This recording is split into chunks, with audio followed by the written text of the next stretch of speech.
شروع اللہ کا نام لے کر جو بڑا مہربان نہایت رحم والا ہے۔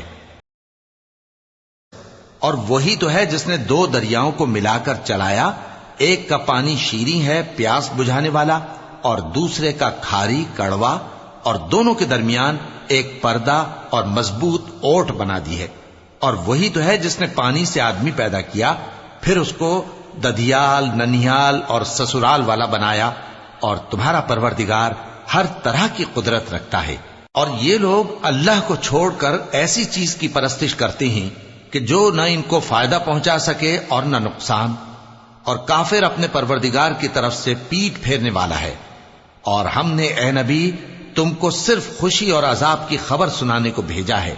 کہہ دو کہ میں تم سے اس کام کی اجرت نہیں مانگتا، ہاں جو شخص چاہے اپنے پروردگار کی طرف جانے کا رستہ اختیار کر لے، اور اس خدائے زندہ پر بھروسہ رکھو جو کبھی نہیں مرے گا، اور اس کی تعریف کے ساتھ تسبیح کرتے رہو، اور وہ اپنے بندوں کے گناہوں سے خبر رکھنے کو کافی ہے۔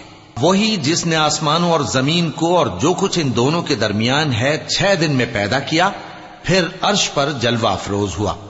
وہ جو رحمان یعنی بڑا مہربان ہے، تو اس کا حال کسی باخبر سے دریافت کر لو۔ اور جب ان کفار سے کہا جاتا ہے کہ رحمان کو سجدہ کرو، تو کہتے ہیں اور رحمان کیا ہوتا ہے؟ کیا جس کے لیے تم ہم سے کہتے ہو ہم اس کے آگے سجدہ کریں؟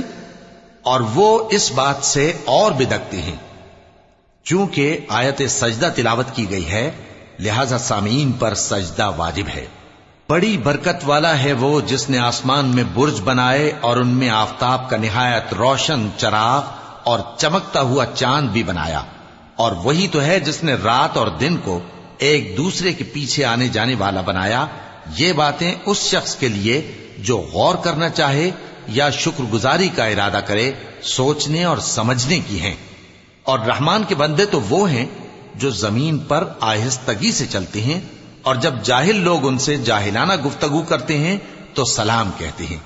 اور وہ جو اپنے پروردگار کے آگے سجدے کر کے اور عز و ادب سے کھڑے رہ کر راتیں بسر کرتے ہیں، اور وہ جو دعا مانگتے رہتے ہیں کہ اے پروردگار دوزخ کے عذاب کو ہم سے دور رکھیو کہ اس کا عذاب چمٹنے والا ہے۔ بے شک دوزخ ٹھہرنے اور رہنے کی بہت بری جگہ ہے۔